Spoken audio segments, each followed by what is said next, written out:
بسم اللہ الرحمن الرحیم. ناظرین محترم، خوابوں کی تعبیر کے حوالے سے ہم کچھ بات کرنا چاہ رہے ہیں. پہلے تو میں یہ عرض کرنا چاہوں گا کہ خواب جو ہے اس کی اصل حقیقت کیا ہے، یعنی اس کی ڈیفینیشن کیا ہے. ڈیفینیشن تو آپ کو پتہ ہوگی، لیکن ہم نے یہ دیکھنا ہے کہ کیا خواب جو ہم دیکھتے ہیں اس کا کوئی معنی بھی ہوتا ہے، یا بس یہ ہے کہ بس ٹھیک ہے سوئے تھے، خواب دیکھا اور اٹھے اور بس ختم ہو گیا اور رات گئی اور بات گئی، یا اس خواب کا کوئی مطلب بھی ہوتا ہے، یعنی اس کا کوئی اثر بھی ہوتا ہے انسان کی زندگی پر، یا اس کی کوئی تعبیر بھی لی جاتی ہے کسی سے. اور پھر خواب میں کیا دیکھیں تو اس کا کیا مطلب ہوتا ہے، اس سب پر انشاءاللہ ہم آپ سے تفصیلاً جو ہے وہ مرحلہ وار گفتگو کریں گے. پہلے تو میں پہلے سٹیپ میں آپ سے یہ بات کرنا ضروری سمجھتا ہوں کہ جس طرح میں نے شروع میں کہا کہ خواب کیا دیکھنے کے بعد اس کی تعبیر لینا ضروری ہے یا نہیں، یا یہ کہ بس خواب دیکھا اور رات گئی بات گئی اور بس بھلا جائیں. دیکھیں، اگر ہم شرعی لحاظ سے دیکھیں تو ہمیں شریعت نے سکھایا ہے کہ خواب جو ہے وہ وحی کا 46واں حصہ ہے. اب چونکہ نبی پاک صلی اللہ علیہ وسلم کی بعثت کے بعد اور ان کی دنیا سے تشریف لے جانے کے بعد اب کوئی نبی بھی نہیں آئیں گے اور کوئی وحی بھی یعنی آسمان سے نازل نہیں ہوگی. قرآن پاک کے نزول کے بعد کوئی وحی بھی نہیں آئے گی، اور جناب رسول اللہ صلی اللہ علیہ وسلم کے یعنی بعثت کے بعد، یعنی ان کی نبوت کے بعد جو انبیاء کی آمد کا سلسلہ ہے وہ بھی رک چکا ہے. تو پہلے تو کوئی بھی بات جو ہے وہ وحی کے ذریعے بتا دی جاتی تھی اور یعنی کہ اس کا حکم آ جاتا تھا. اب میں یہ تو نہیں کہتا کہ اب باتیں جو ہیں یا اللہ کے پیغامات وہ خواب کے ذریعے آئیں گے، کیونکہ شریعت تو مکمل ہو چکی ہے، لیکن آپ کی جو روٹین کی جو زندگی ہے اس میں بہت سی چیزیں اللہ تعالیٰ خواب کے ذریعے آپ کو دکھا بھی دیتے ہیں، یا آپ کو کوئی نہ کوئی اشارہ مل جاتا ہے. آپ نے اکثر سنا ہوگا کہ جی فلاں کے فوت ہونے سے پہلے فلاں نے جو ہے خواب میں کچھ اس طرح سے دیکھا تھا، جس سے کوئی کلو ملتا ہے کہ اس کا وقت قریب ہے، یا اس نے خود ہی خواب میں دیکھا اور اس نے سب کو جمع کیا اور بتایا کہ مجھے خواب میں اس طریقے سے کچھ نظر آیا ہے اور اب مجھے لگ رہا ہے کہ میرا وقت جو ہے وہ تھوڑا رہ گیا ہے. تو اسی طرح سے مختلف اشارات، مختلف جو ہے وہ آپ کو یعنی کہ ہنٹس ملتے رہتے ہیں خواب کے ذریعے. تو میں یہ عرض کروں گا کہ خواب جو ہے وہ ایک بڑی مؤثر چیز ہے، بہت مضبوط چیز ہے، لیکن جہاں یہ مؤثر اور مضبوط ہے وہاں یہ اتنی نازک چیز بھی ہے. نازک کس طرح سے ہے کہ اگر آپ نے کوئی خواب دیکھا اور آپ نے صحیح بندے سے، یعنی جو معبر ہوتا ہے، جو صحیح تعبیر خواب کی نکالنا جانتے ہیں، اگر کسی صحیح معبر سے اس کی تعبیر نہیں لی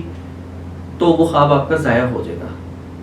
بلکہ میں تو یہ کہوں گا کہ اگر آپ نے کوئی خواب دیکھا ہے اور آپ کو لگتا ہے کہ یہ بڑا کوئی ذو معنی خواب ہے، بڑا میننگ فل خواب ہے، تو آپ چپ چاپ اس کو بغیر کسی سے ڈسکس کیے کسی مستند عالم دین کے پاس جائیں، کسی مستند شخصیت کے پاس جائیں اور ان سے جا کے یہ خواب جو ہے وہ شیئر کریں اور ان سے اس کی کوئی باقاعدہ تعبیر لیں. اور اس میں دو چیزیں میں کہہ دوں آپ کو. ایک تو یہ کہ آپ نے جب خواب سنانا ہے تو جو خواب دیکھا ہے لفظ برف سنانا ہے، سنجیدگی کے ساتھ سنانا ہے. اس میں نہ تو آپ نے اس کو ایزی لینا ہے، نہ اپنے پاس سے الفاظ کا اضافہ کرنا ہے، نہ اس کو خواب سنانے کے دوران اس پر کچھ تبصرہ کرنا ہے کہ جی میں نے جو خواب دیکھا ہے وہ مجھے اس حوالے سے ایسا لگ رہا ہے، یا میں نے اس ٹائم پہ دیکھا تو مجھے لگ رہا ہے اس میں ایسا ہوگا، یا مجھے لگ رہا ہے کہ اس کا یہ مطلب ہوگا. تو آپ جب اس قسم کے اس میں الفاظ کی آمیزش کریں گے تو اس سے اس خواب کی تعبیر جو ہے وہ ضائع ہونے کا قوی امکان ہے. یعنی میں یوں کہوں گا کہ 90% یہ امکان ہے کہ وہ خواب جو ہے وہ آپ کا ضائع ہو جائے گا. ضائع ہونے سے مراد یہ کہ اس کے بعد اس کی اچھی سے اچھی تعبیر بھی نکل آئے تو اس کا آپ کی زندگی پر کوئی اثر نہیں ہوگا. جبکہ اگر آپ صحیح طریقے سے خواب سنائیں، صحیح تعبیر نکلے تو اس کا باقاعدہ آپ کی زندگی پر اثر ہوتا ہے. یہ ایک حقیقت ہے. ٹھیک ہے. تو دوسری بات یہ کہ کسی ایسے بندے کو نہ سنائیں جو آگے سے ہنسی میں ٹال دے، مذاق میں ٹال دے. مثلا کسی نے خواب دیکھا کہ جی میرے سامنے جو ہے وہ بہت سارے پھل پڑے ہوئے ہیں، مختلف قسم کے پھل جو ہے وہ میرے سامنے سجائے ہوئے ہیں تشتریوں میں، اور میں جو ہے اس کو ایک ایک کر کے کھا رہا ہوں، چکھ رہا ہوں، اور بڑا اس سے جو ہے وہ لطف اندوز ہو رہا ہوں ان کے ذائقوں سے۔ اب سامنے کو بیٹھا بندہ کہے کہ تنزیہ طور پہ کہہ دے، مذاق کے طور پہ کہہ دے کہ جی آپ کے پاس اتنے پھل تھے تو آپ نے اس کا ٹھیلا لگا لینا تھا، یا آپ نے اس کا جوس نکال لینا تھا، یا کوئی ایسا کوئی مذاق میں کوئی اس پر کوئی کمنٹ کرتے، تو اس سے کیا ہوگا کہ اس کی وہ جو اصل جو تعبیر تھی، اصل جو اس کی تاثیر تھی وہ ضائع ہو جائے گی۔ اب پھل جو ہے وہ اللہ تعالیٰ کی خوبصورت ترین نعمت ہے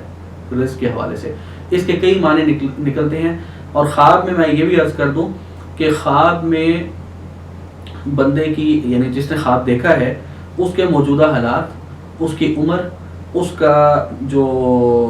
میریٹیکل سٹیٹس، یعنی میریٹیکل سٹیٹس سے مراد وہ شادی شدہ ہے یا نہیں، وہ عمر کے کس حصے میں ہے، اس کی صحت کیسی ہے، اس کے موجودہ حالات کیا ہیں، یہ ساری چیزیں جو ہیں وہ میٹر کرتی ہیں۔ ان سب چیزوں کو سامنے رکھ کے خواب کی تعبیر نکلتی ہے اگر کوئی مستند بندہ ہو، پہلی بات۔ دوسری بات یہ کہ خواب یعنی کہ جب آپ دیکھیں تو آپ نے اپنے ذہن میں بھی کوئی اس کا، یعنی کہ جس طرح ہوتا ہے نا کہ رائے قائم کرنا، آپ نے کوئی رائے قائم نہیں کرنی۔ مثلا آپ نے خواب میں دیکھا کہ جی میں جو ہے وہ یعنی کہ فلاں جگہ سفر پہ جا رہا ہوں، دوسرے ملک جا رہا ہوں یا جہاں بھی جا رہا ہوں، اور بھی اس طرح کی کوئی، تو آپ اٹھتے ساتھ ہی اس کے بارے میں خود کو رائے قائم کر لیں کہ اس کا یہ مطلب ہو سکتا ہے، تو اس سے بھی اس کی تعبیر پر یعنی کہ منفی اثر پڑے گا۔ تو مجھے امید ہے کہ انشاءاللہ آپ ان تمام باتوں پر عمل بھی کریں گے اور ان تمام باتوں کو ملحوظ خاطر رکھیں گے، کیونکہ بعض دفعہ ایک خواب انسان کی زندگی بدلنے میں یعنی کہ کار فرما ہوتا ہے، لیکن بعض دفعہ یہ بھی ہوتا ہے کہ ہم اپنی یعنی حماقت کی وجہ سے، اپنی ہی کسی جو ہے نا وہ کم علمی کی وجہ سے اس قیمتی خواب کو ضائع کر دیتے ہیں۔ ایک چھوٹا سا واقعہ سنا کر میں بات کو ختم کروں گا۔ میرے والد صاحب حضرت علامہ ارشد حسن ثاقب صاحب رحمۃ اللہ علیہ نے ایک خواب دیکھا۔ یہ اس وقت کی بات ہے جب وہ یا تو دورہ حدیث میں تھے یا ایک آدھ سال ہوا تھا ان کو فارغ التحصیل ہوئے جامعہ اشرفیہ سے، 76 یا 77 کی بات ہے، جس طرح انہوں نے مجھے بتایا، میری یادداشت کے مطابق یہی سال ہوگا۔ کہتے ہیں کہ میں اکثر ایک خواب دیکھتا تھا کہ میں اڑ کے جا رہا ہوں، مطلب انسان اڑ تو نہیں سکتا نا، لیکن کہتے ہیں میں خواب میں دیکھ رہا ہوں کہ میں اڑ کے جا رہا ہوں، اور یہ جامعہ اشرفیہ یا اس کے آس پاس جو تھوڑی بہت آبادی تھی، اس وقت زیادہ آبادی بھی نہیں تھی، تو سامنے جو دکانیں ہیں، کوئی ہوٹل بنے ہوئے ہیں، کچھ لوگ بیٹھے ہوئے ہیں، تو کہتے ہیں وہ سب لوگ جو ہے وہ مجھے نیچے نظر آ رہے ہیں، میں ان کے اوپر سے اڑ کے جا رہا ہوں۔ اور کہتے ہیں میں کئی بار یہ خواب دیکھا تھا۔ تو کہتے ہیں ہم ایک دفعہ یعنی کہ کچھ دوست بیٹھے ہوئے تھے جامعہ میں ہی، تو کہتے ہیں میں نے وہاں ہی بات کی کہ یار اکثر مطلب بات چھڑی خوابوں کی اور خوابوں کی تعبیر کی، تو کہتے ہیں میں نے یہ بات چھیڑی کہ یار میں اکثر یہ خواب دیکھتا ہوں اور ان دنوں بھی دیکھ رہا ہوں۔ تو کہتے ہیں کہ ہمارا ایک دوست تھا، وہ بہت مضبوط تھا تعبیرات میں، اس نے کہا کہ آپ نے یہ خواب کسی کے ساتھ ڈسکس تو نہیں کیا؟ میں نے کہا نہیں۔ کہتے ہیں کہ اللہ تعالیٰ آپ سے کوئی ایسا کام لینے والا ہے جو پوری دنیا میں پھیلے گا، اور اس کی وجہ سے اللہ تعالیٰ آپ کو بہت زیادہ شہرت دے گا۔ اس کے کچھ عرصے بعد ہی جاپان کی ایک کمپنی آئی پاکستان میں، جنہوں نے اذانیں جو ہے وہ کلیکٹ کی کہ جی ہم نے گھڑی میں ٹائم پیس جو گھڑی ہوتی تھی اس میں کسی میوزک یا کسی ساز کی جگہ پہ اذان جو ہے وہ ریکارڈ کرنی ہے۔ وہ پوری دنیا سے مختلف قرائے کرام کی اذانیں انہوں نے لیں، لیکن ہمارے والد صاحب مرحوم کی اذان جو ہے وہ ہر لحاظ سے ان کو پسند آئی، آواز کے لحاظ سے، لہجے کے لحاظ سے، پھر اس میں وہ اور بہت سی چیزوں کا دیکھتے ہیں، ایکو کا خیال کرنا تھا، فلاں فلاں، تو ہر لحاظ سے وہ اذان جو ہے وہ پرفیکٹ ان کے معیار پر پوری اتری، اور وہ اذان جو ہے وہ سلیکٹ ہوئی، اور پوری دنیا میں آج جو اذان والی گھڑی ہے وہ ہمارے والد صاحب رحمۃ اللہ علیہ کی آواز ہے۔ تو بات کرنے کا مقصد یہ ہے کہ ایک خواب اور اس کی بروقت اور صحیح تعبیر نکلنے سے اللہ تعالیٰ نے اتنی بڑی جو ہے وہ ایک اعزاز سے ان کو نواز دی ہے۔ تو مجھے امید ہے کہ انشاءاللہ آپ سب حضرات بھی ان تمام باتوں کو ملحوظ خاطر رکھیں گے، اور ہم انشاءاللہ اس چینل پر آپ کو یعنی کہ درجنوں خوابوں کی، یعنی میں 20-25 کیا کہوں، یعنی درجنوں خوابوں کی انشاءاللہ تعبیر جو ہے وہ آپ کو دیں گے کہ کیا خواب ہو تو اس کی کیا تعبیر ہوتی ہے، خواب میں آپ کیا دیکھیں تو اس کا کیا مطلب ہوتا ہے۔ وما علینا الا البلاغ۔